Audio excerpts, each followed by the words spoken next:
This is a broadcasting history interview which we're doing with Robert. I know him as Bob Brown at the home of his wife Judy and he here in Cedar Falls, and a lifetime resident of Black Hawk County and a top-tier community leader here. So, Bob, it's nice of you to sit down and talk with us this afternoon.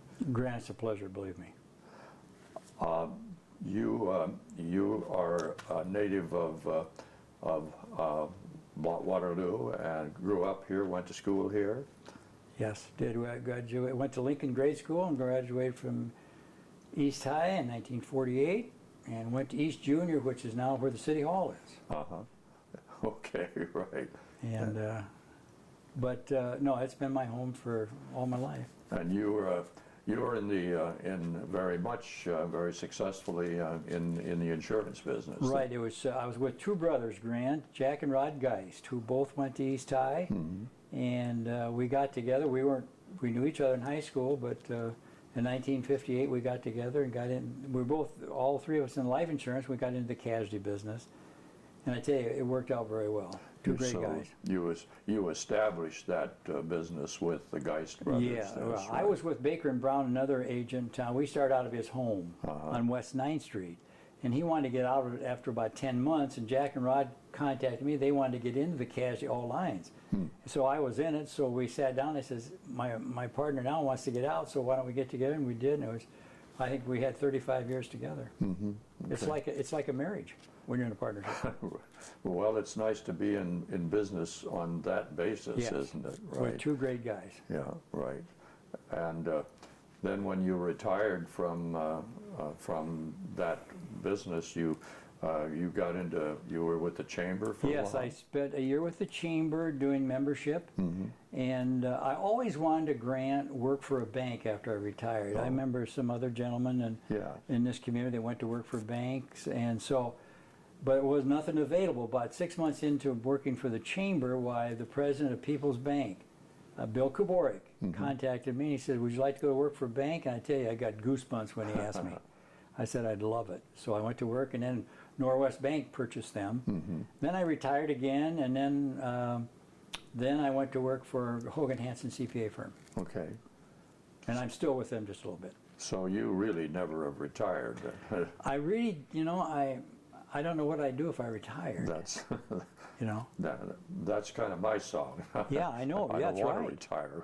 Right. There will come a day, but not today. You have a very interesting hobby too. You tell us about that. Well, I started 9 years ago, Grant. I've always enjoyed detailing cars, and for my own cars. I thought, well, why not just do it for other people? Because most people don't really enjoy doing that. So 9 years ago, I think it was 98. Or 97, 98, and I started just by word of mouth, and I think I've done close to 1,200 cars since 9 years. Well, I'll bet you do a great Did one job. this morning, by the way. So. well, that's terrific. And you and Judy have 3 children? We have 3 adopted children. Our daughter lives in Cedar Falls, have a son in San Diego, and a son in Waukee. How about grandchildren? Have 5 grandchildren. And in fact, June 10th of this year, our oldest granddaughter got married. And that's Judy's and my anniversary date, so it really worked out very well. Well, I should say. Well, I couldn't begin to name the number of organizations that you've had community leadership, Chamber of Commerce, Community Foundation, United Way, and I know there are many others that I haven't mentioned. You've had a great sense of civic responsibility over the years. Well, I just felt that Waterloo was good to me, and why shouldn't I just reciprocate and be good to Waterloo? So I do what I can, and I enjoy doing it. It's something you really have to enjoy doing it, and I have always, and still do, I still enjoy it. Well, probably one of the most visible things that you and Judy have done together is you've been the ringmasters for a wonderful Thanksgiving dinner at Westminster Church, at Westminster Presbyterian Church. Yeah, Christmas dinner. Christmas. Yeah, we started in 1981. In fact, we had a Sunday school class that Judy and I kind of led called Love is Reaching. And one night I was sitting home, it was around Christmas time, I think, and I thought to myself, how would you like to be alone at Christmas? Maybe your family's gone, they can't be with you, or you don't have family. I said, why don't we start a Christmas Day dinner? And so I approached the Sunday school class, and they said, let's do it. So the first year, 1981, we had 50 people come to the dinner and 50 volunteers. So we had one-on-one. Our best year, I think, so far has been 630 on a Christmas dinner. But it's just been so gratifying. You know, people say, what a nice thing. But I say, you know, I certainly get more out of that watching these people that wouldn't have much otherwise to have a place at Christmas. Well, it's been a marvelous project in the community, and certainly reflects what the church is supposed to be about. Well, that's a great outreach for Westminster Presbyterian Church. Right. Great outreach. And a wonderful mission project. Yes. Well, in the course of your community responsibility, you have inevitably been involved with media in the community because you have to get the word out on what you're doing, and so as a lifelong resident here, you saw the development of local radio stations. Do you remember Joe Dumon's KXEL? Yes, KXEL, I'm sure. that's right. So you knew Joe. Yes. Flamboyant guy. Right, went to school with his daughter, Jean. You did. At East High. She was, okay. Yeah, at East High. Right. And then there was this man, McElroy, who got his start with WMT and started doing this Man on the Street program in downtown Waterloo when he still worked for WMT. You remember Michael McElroy passing out little loaves of bread on Black's Corner? You know, when you say WMT, I wonder how many people in our community knows that's Waterloo Morning Tribune. Yeah, not very many. Not very many, Right. you know. Yeah. And oh, sure, I do remember. And that's I think my first sign I saw, Mac, was on the corner of Black's. On little bitty loaves of bread from Allstead Lanes Right. to people and Clean interviewing people. Yeah. I think it was 15 minutes, was it, or Yeah. half hour, 15 minutes, I think. That was 15 minutes. Yeah. And he did that every day. I mean, 5 days a week. I don't know if he could do it on the Monday weekend. through Friday. But he interviewed people on the street, and I think people truly enjoyed that. Oh, they truly did. Yeah. It was huge in Yes. the early radio days. It sure was. Yeah, it was indeed. And he continued to do that after television. He'd run down there is the operative word, and do that show at noon on radio. And there was always a group of people standing around him Always, down there. always. Of course, that was a busy corner in those days. Oh, it was. That was the busiest corner in Waterloo. It certainly was. Black's Corner was That's right. the center of Waterloo. That's in those exactly days. right. Yeah, that certainly was. So when Mac started his radio station in 1947, that brought another media voice into the community then. Do you remember Frosty Mitchell? I do. He worked for, see, I went to school with Frosty at Drake, and so I knew Frosty when he came to town. Oh, you did? Right, and one of the things I can remember, and how he ever got by with this, one day Frosty, he bought a Chevy from Shook Eye, and it wouldn't start or something like that, and he had some problems, and he really blasted Shook Eye over this, and I thought, wow, that was dangerous. But he was, you know, he went on to be pretty successful, Frosty. Oh, he was very successful, right. Started that radio station in Grinnell. And then was a partner in the purchase of WMT with Bob Ray. Bob Ray, I know it. Yeah, he was a very, very talented young man. And he's displaying his talent mostly in Florida these days. Is he living down there now? Well, I think he comes back to Grinnell for the summers. Does he? I think, Okay. right? I think they still maintain a home in Grinnell in the Does he? summer. But you remember Frosty. In other words, he got on the air and reamed Shook Eye for. Oh, you know what? I thought, well, how does he get by with that? Well, I don't know how he did, really. I don't either, because knowing Clarence Shook Eye, he would have jumped all over somebody. And Shook Eye was one of the big accounts Yeah, he was. On radio. You know, when you think of Shook Eye, you think of his idea had of taking that West Side area and make it into a shopping area. Yeah. And people turned him down because, well, shook guy, you know. Yeah. But, you know, he could have saved the downtown by taking that area he was talking about and developing a shopping center. That's right. I'd kind of forgotten about that. That's right. Part of that idea was a little bit, as I recall, that idea involved building a parking ramp over the Cedar River, didn't it? Yes, it did. That's Okay. exactly right. And of course, he had property down there too, so Well, it would have enhanced his property right. naturally. But he saw the wave coming, didn't he? Well, he did. Yeah. He was had a great vision of this, Yeah. and it could have preserved that west area very Yeah, well. But it that's could have. one of those things you can't change. He couldn't move Mohammed at that time. No, he couldn't. No. A lot of the folks in the downtown area had to find out the hard way that you couldn't stop the shopping centers, right? Well, and I think, you think of J.C. Penney's, Montgomery Ward's right down there, and Sears, all right there in the west area, Yeah. And on the east side, Blacks. and Blacks. And Blacks is really the only building symbol that's left of that It era, is. isn't it? And I just appreciate Vern and Donna Nelson, Yeah.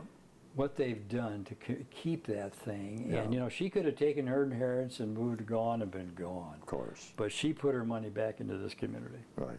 and still is. Right. And that's a form of community leadership that is crucial to That's the right. Health of a community, isn't it? Exactly. That downtown is still, you got to have a healthy downtown. You've got to have a center.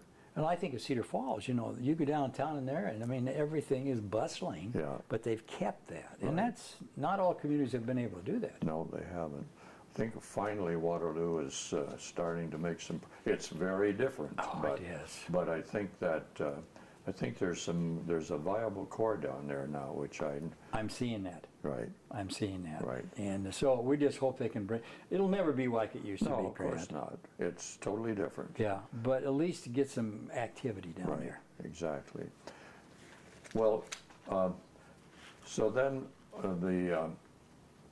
Mac took that little radio station and managed to win the television license, which Joe Dumont thought was due him. Well, that was a fight. They had Do you a fight, didn't remember they? that fight? Oh, yes, I sure do. Joel what- thought he had. In fact, he built that place out there for that reason, Yeah. out on Independence Avenue. That nice building, he put out there thinking, well, the TV will set it out there. But he didn't have a license for a television No, I station. know it, I know and it. that's where Mac tripped him up. Yeah, he sure did. So Mac wound up with the television Yeah. station. And once you bring a television station into the local community, that kind of changes everything, doesn't it? I think, Grant, I can, just like it was last week, I can remember sitting in our living room. My folks lived on West 7th then. 1953, I think it was. Yep. When that thing started. And man, I tell you, in those days, people were just glued to that television, weren't they? Oh, yeah. I think it was round. I think I had a round. I think it was round then, the set. But I can remember that day when they kicked it off. And that became a very important voice in the community. Well, and you used to have Vocal Point the Community. And I tell you, that every Sunday morning, you had something on there that was that would reflect something in our community. And unfortunately, not everybody knew about everything like that, but when they had an opportunity to see what happens and what some people are doing or organizations are doing in our community, it was a great program. Important to community life. Oh, no question about it. Because, you would allow, not everybody, but, it had to be a legitimate thing. Any legitimate order, right. But you just had a great variety. But a lot of people would not even have any idea what was going on in our community, unless they'd seen it in that half-hour show on Sunday. And you were on it quite a number of Well, times. and I I'm can't sure. even remember why, but you must have had a bad week, couldn't get anybody or something. No. Because Well, the reason you were is because you were involved in a lot of different things, of course. But I appreciate your remembering it that way, Oh. because that's exactly what it was. That's exactly what it was intended for. Well, and you're a great interviewer. You just ask, you know well, what thank you. questions to ask, and that's important. And the reason, if I was, it was because the company that I worked for allowed me to concentrate on what I was supposed to be doing, which was knowing something about the community to manage that news department there. And that's the way we operated that news department. Well, they pretty much let you handle it, didn't they? It was on your shoulders, wasn't it? The line between the sales department and the news department at Channel 7 when I was there was very clearly drawn. That we made the news judgments, and we weren't mad at the salespeople, but we didn't want them in the newsroom. Yeah, yeah. Well, their job was out there to bring in advertising so you could put on the show. Now, I'm thinking back, what kind of sponsors did you, I couldn't recall who sponsored, did you have different sponsors for that show? Do you recall? The focal point? Yeah. No, there was a list of, there was a continuing sponsorship on that. It was just a mentioned sponsor. There were never any commercials. No, on I know it, yeah. They would run the list of, and you know, I had sort of forgotten that, but we'd run that crawl, and all the names, that's the only remuneration they got was that's what they got as a credit. Right. But it was strictly an investment in the community that Sure. they made to help Right. support that But it show. was a full 30 minutes. I mean, you didn't yes. have any breaks or anything. No, we didn't. I think I remember one time Bill Berger and you called us over to do one of those, and we thought it was going to, I think at the time Bill and I thought it was going to be a 5-minute show. I think this was radio before the TV. So we thought, well, in 5 minutes, you know, and it ended up a half hour. So they referred to us as frickin' frack, you know. Man, we had to, you know, come up with some things, but it worked out fine. In other words, we had to sort of stretch the subject a little bit. Yeah, right, we did. And you remember Bill Berger. He was very yes. involved in this community, right, very involved. Yeah, very much involved. Well, as you think of this in the context of how that news department covered the community then, Bob, what's your sense of that? That was, of course, those newscasts had much greater audience than Focal Point did. But of course, I understand that. But I think we had great local coverage. And I think now you got so much rural things in there. I mean, they cover the whole world now. So they don't have as much time to devote to maybe just some local things. And of course, you got competition with Cedar Rapids now too. You got 2 stations down there. But we always did have. Yeah, always did have. But I always felt that we had more local coverage because I think you weren't fighting a war here and there and, you know, this and that. And I just don't think I see that as much as I used to. Well, the other thing I think that you must have come in close contact with was the corporate leadership at Channel 7. Bob Buckmaster and Jim Bradley and Harry Slife and Louis Beecher on the board.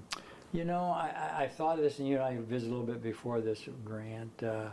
I think of the Warrens, Beecher, McCoy, and Buckmaster and Slife, and the head of John Deere. Now we don't have that anymore, and those 4 or 5 or 6 men could. I've sit in meetings with those guys, and man, they made decisions, but they owned it. They say, "Well, we'll give 25 grand, or I'll give 50." And I can remember when the Shepherd Lumber Company burned. They got together up in KWDL, Buckmaster's office, and I think in less than an hour they raised 50 grand. Now in those days that was a lot of money. Today that's not a lot of money. Right. But they figured they had to do something on this racial thing. And they got together in Metropolitan Improvement Services and got the thing going. I don't think we could do that today. And your reference there is the Shepherd Lumber Company burning was part of the turmoil in the 60s when Right. there was really open warfare between the black community and the majority in the community.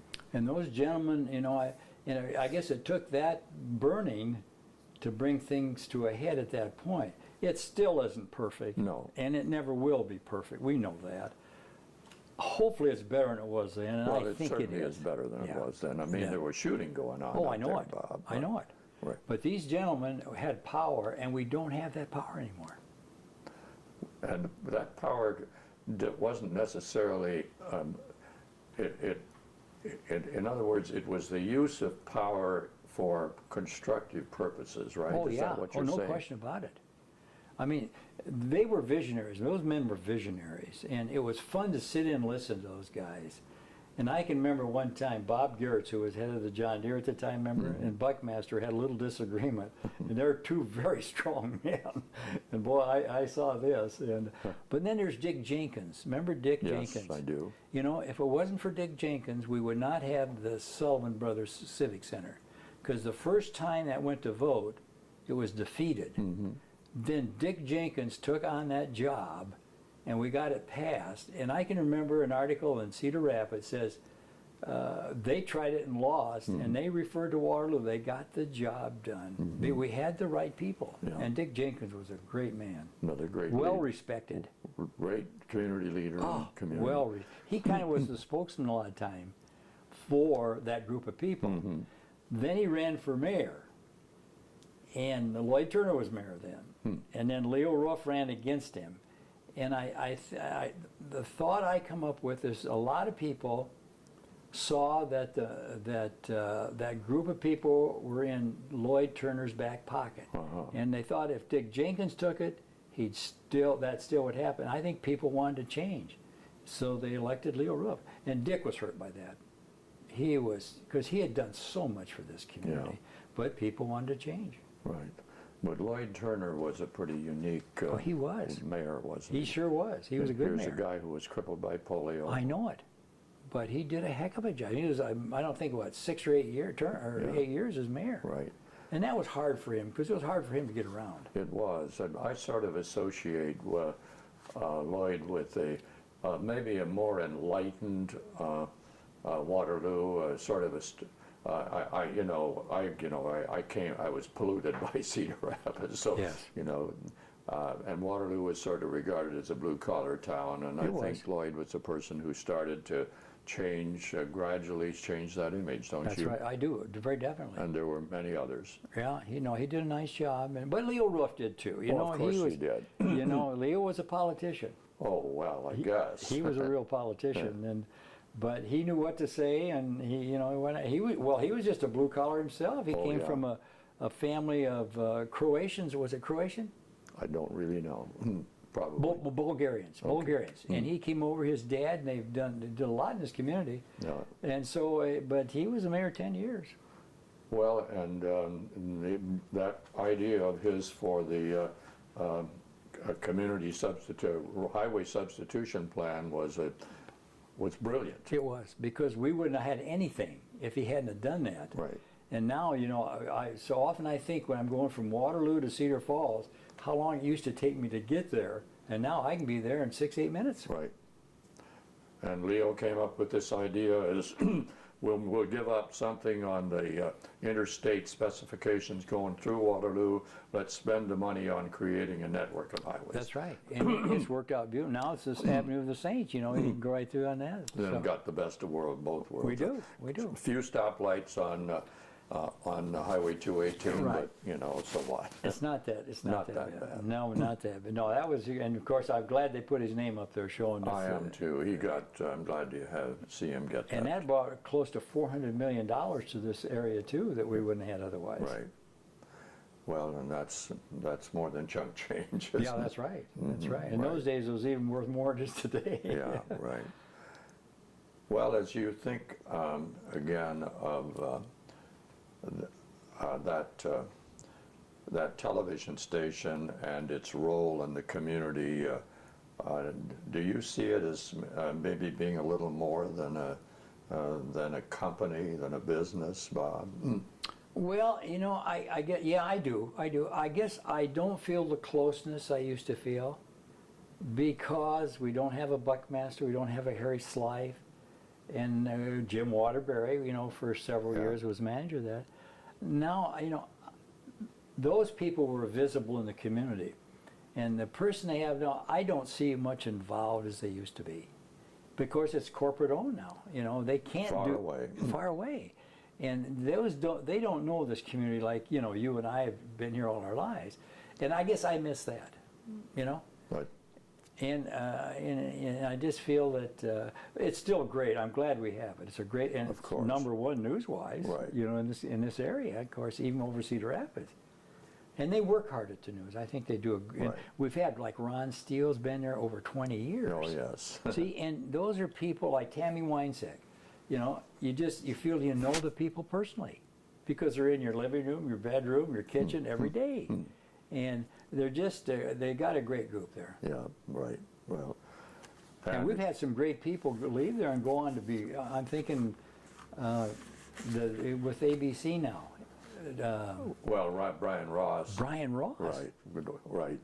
Oh, yeah, there's a whole litany of people who left that station and did very well. Yes. Bill Bolster, of course. Bill, that's a phenomenal story. Yeah.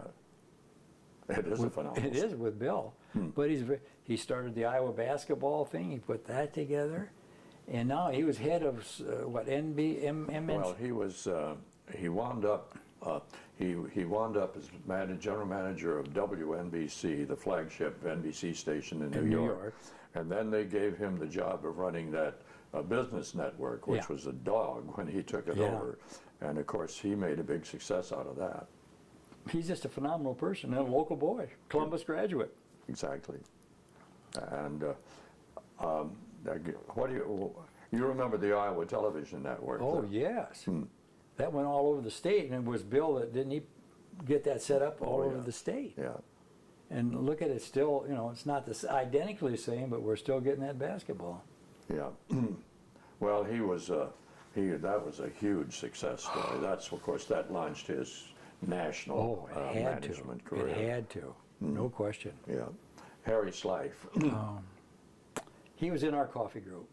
We always met. In fact, we're still meeting. Bill Berger and I started that in 1967. And it's grown into a lot of people, but Harry was a member. And it was the guy, you know, they always say, Grant, you put your finger in a bottle of water and when you take it out, but Harry Slife is still here, as far as I'm concerned. I can remember, of course, he was president of RATS for several years too, but he was such a common person. In other words, a RATS employee would come in, maybe worked in the kill. He would know their name. Go like into the restaurant, he'd say, hi, Bill. You know, how many men in that position knew that? But that's just the way he was. Yeah. And nobody did anything in this community without, from a community enterprise standpoint, without checking with Exactly. Harry. Right. There wasn't anything that was done, and he could come up with some pretty good advice. I used him several times. Almost infallibly. That's right, he was. You know, and he's just a phenomenal person. And he went down to the legislature.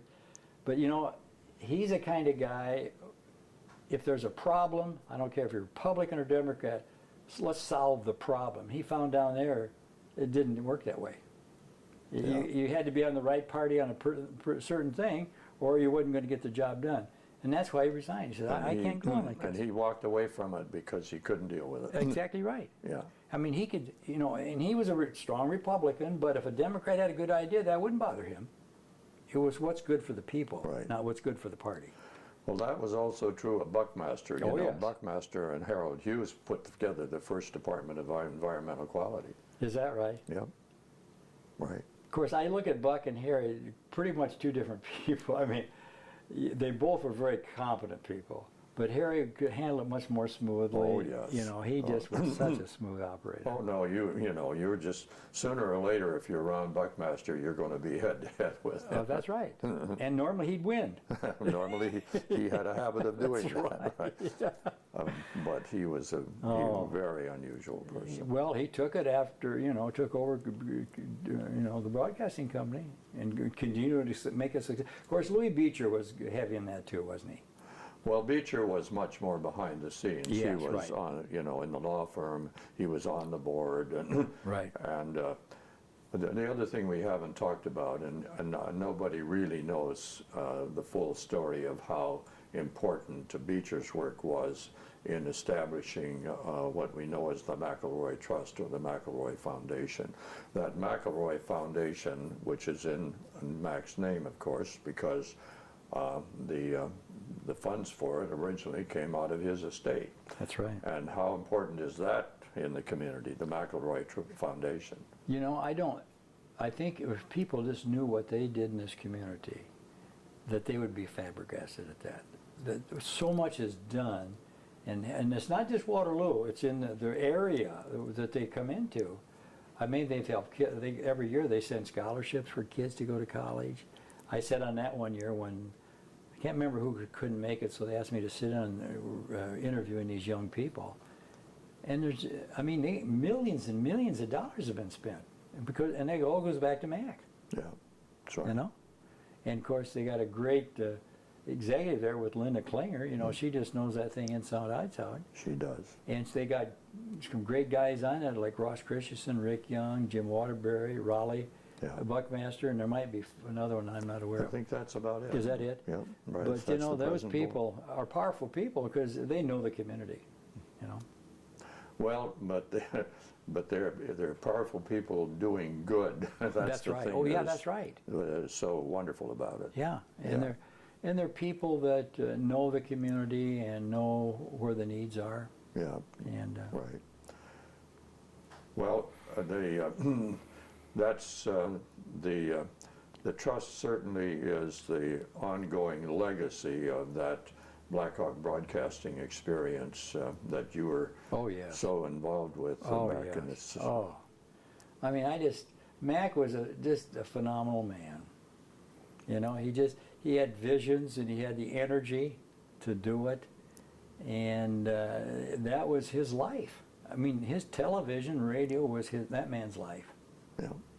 I know he had a family, but I think his mind, he might have been there physically, but his mind wasn't always with his family. It was, what can we do next? How can we promote this and that? And just did a phenomenal job. Yeah, right. We were fortunate he was in our community. Well, right, yeah. Mac was, you can't, he had his own way of doing things, and some of them were limiting in what he could accomplish, but nobody can take anything away from the fact that McElroy's name is on that trust, and and it's in a lot of other places. And you know, he was a smart enough man. He surrounded himself with good people. Mm-hmm. You know, he had some great people on that board. Warren Mead. Yes. Oh, Warren Mead. Yeah. Yeah. That was, you know, he really. I think Mac would work through him. Mac and of course Buckmaster too would work through the guy because he was so capable. I mean, he's got that ability. Why not use it? Mm-hmm. And he was the person who was on the cutting edge of the company's community involvement. Oh yes. Do you remember the art show, the television art show? Yes, I do. That was, of course, a Warren creation. Right.